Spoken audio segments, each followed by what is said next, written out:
Pagbasa mula sa aklat ng Deuteronomio. Sinabi ni Moises sa mga tao, "Alalahanin ninyo kung paano niya kayo pinatnubayan sa ilang sa loob ng 40 taon upang matuto kayong magpakumbaba. Sinubok niya kayo kung susundin ninyo siya. Tinuruan nga kayong magpakumbaba. Ginutom niya kayo bago binigyan ng mana, isang pagkaing hindi ninyo kilala ni ng inyong mga ninuno. Ginawa niya ito upang ipakilala sa inyo na ang tao'y hindi lamang nabubuhay sa pagkain, kundi sa salita rin naman ng Panginoon. Huwag ninyong kalilimutan ang Panginoon na nagpalaya sa inyo mula sa pagkaalipin sa bansang Ehipto. Siya ang pumatnubay sa inyong paglalakbay sa malawak at nakatatakot na ilang na puno ng makamandag na mga ahas at alakdan. Nang wala kayong mainom, nagpabukal siya ng tubig mula sa isang malaking bato. Kayo'y pinakain niya roon ng mana, isang pagkaing di ninyo kilala." Ang salita ng Diyos.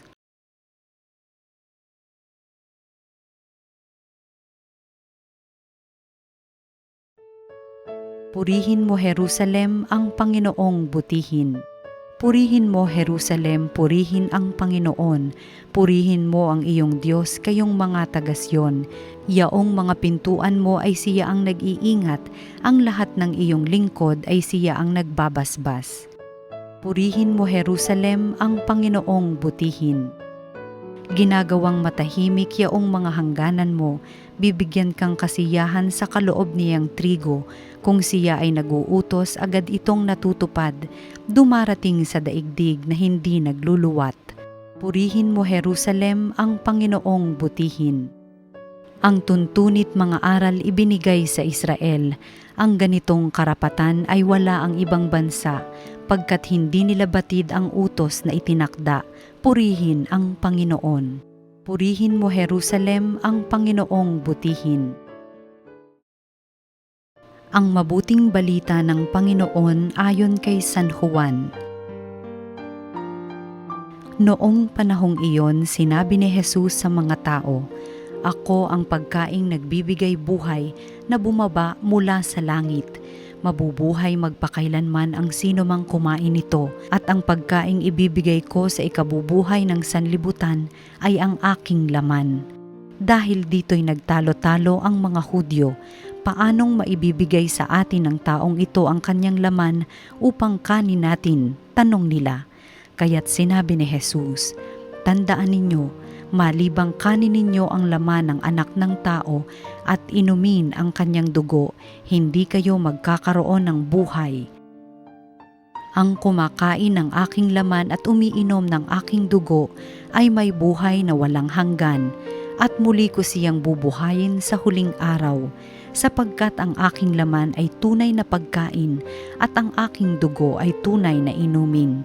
Ang kumakain ng aking laman at umiinom ng aking dugo ay nananahan sa akin at ako sa kanya. Buhay ang amang nagsugo sa akin at ako'y nabubuhay dahil sa kanya. Gayon din naman, ang sino mang kumain sa akin ay mabubuhay dahil sa akin. Ito ang pagkaing bumaba mula sa langit. Ang kumakain nito'y mabubuhay magpakailanman. Hindi ito katulad ng kinain ng inyong mga magulang sa ilang, namatay sila bagamat kumain niyon." Ang mabuting balita ng Panginoon. Pinupuri ka namin, Panginoong Hesukristo.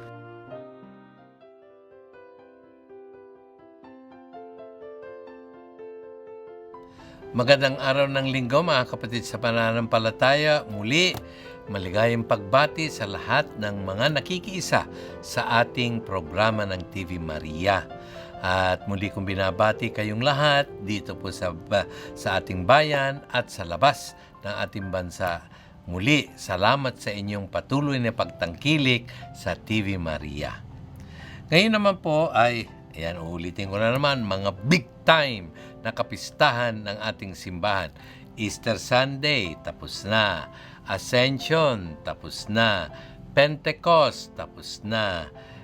Most Holy Trinity, tapos na. At ngayon naman, ang kapistahan ng Corpus Christi o ang kamahal-mahalang katawan at dugo ng ating Panginoong Heso Kristo.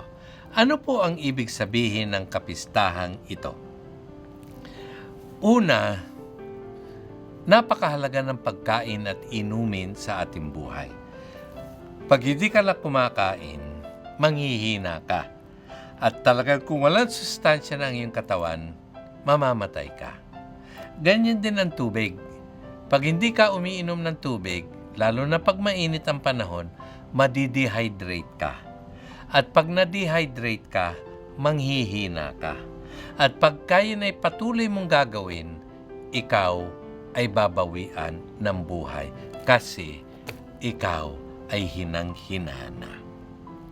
Mga kapatid, pangalawa, tayong mga Pilipino, mahilig tayo sa tanong, kumain ka na? Kain muna. Kumain ka na? Kain muna. Yung mga ibon nga na nagsasalita, ang isa sa mga tinuturo natin kumain ka na? Kumain ka na? Kumain ka na? Mahalaga sa atin ang pagkain. Ganyan din at masigit pa ang ating Panginoong Jesucristo. Alam niya ang kahalagahan ng pagkain sa ating buhay. At alam din niya ang kahalagahan ng pagkaing magbibigay ng buhay na walang hanggan. At ito nga ay hindi niya ipinagkait sa atin, bagkus inihandog niya sa atin ang kanyang sariling katawan at dugo bilang pagkain at inuming magbibigay ng buhay na walang hanggan. Yan po ang nilalaman ng Ebanghelyo. Nangangaral ang Panginoon, sinabi niya, "Ako ang tinapay na buhay na galing sa langit. Ang sino mang kumain nito ay makakaroon ng buhay na walang hanggan. Sapagkat ang pagkain, ang tinapay na ito na ibibigay ko ay galing sa langit. Ang sino mang hindi uminom ng aking dugo ay hindi magkakaroon ng buhay na walang hanggan. Whoever eats my flesh and drinks my blood has eternal life, and I will raise him up on the last day." Mga kapatid, nung unang sinabi ito ng Panginoon, nagtaka ang mga tao, ano na yan? Bakit hindi na lang ibigay yung pagkain tunay, yung tinapay na binibigay niya, yung isda? Ano itong panibagong sinasabi niya? Kakainin ang aking laman, iinumin ang aking dugo. Ibang usapan na yan. Yun ang sabi nila.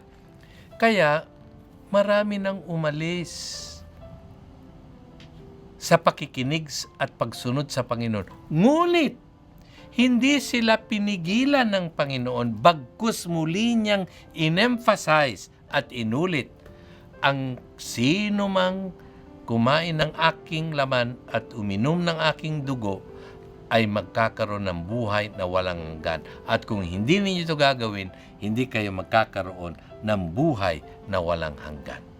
Ang daming umalis, subalit hindi natinag ang Panginoon sapagkat yan ang kanyang deklarasyon na siya ang tinapay na nagbibigay buhay. Yan po ang background there ng ating kapistahan ng kamal-mahalang dugo at katawan ng Panginoon.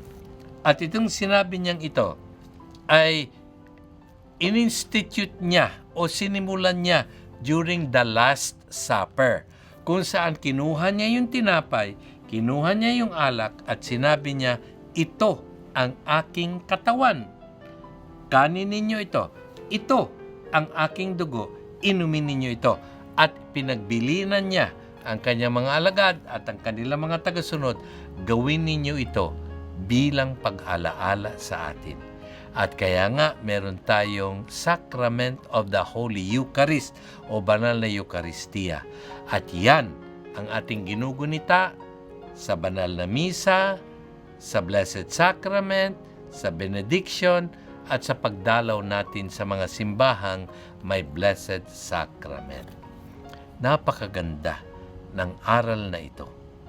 Si Kristo mismo ang magiging tinapay, pagkaing magkakaroon ng buhay na walang hanggan. At kaloob niya ito libre. Sa pagtanggap natin ng banal na Eucharistia sa banal na misa.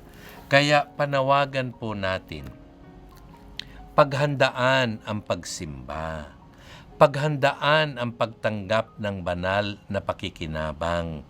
Igalang natin ito. Bagamat ostia, ito ay tunay na katawan at dugo ng ating Panginoong Jesucristo. Buhay, real presence. Hindi lamang ito ay kunyari ang katawan at dugo ni Kristo. Hindi po. Yan ang tunay na katawan at dugo ni Kristo sa anyong ostia, sa anyong tinapay. Kaya igalang po natin yan.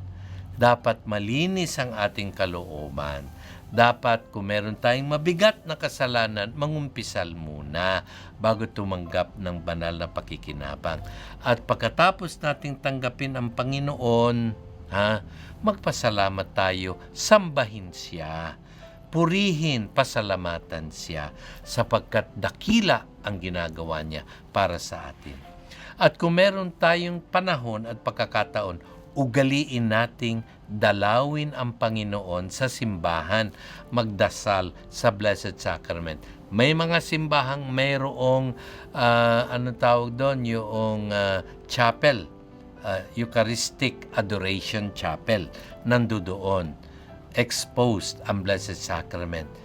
Sumaglit tayo, maglaan tayo ng panahon, ipakita natin na ina-appreciate natin ang handog na ito ng ating Panginoon, sapagkat ang kanyang handog, ang kanyang sariling katawan at dugo, ang siyang magbibigay sa atin ng buhay na walang hanggan.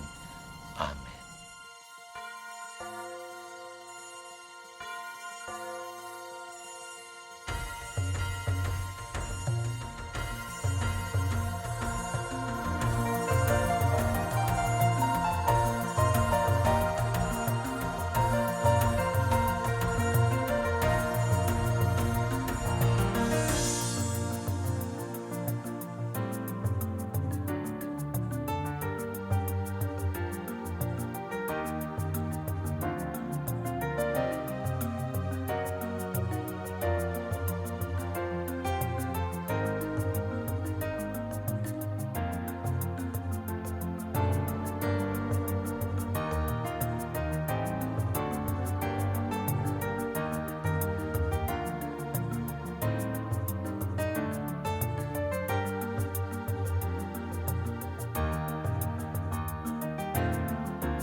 Through His loving eyes.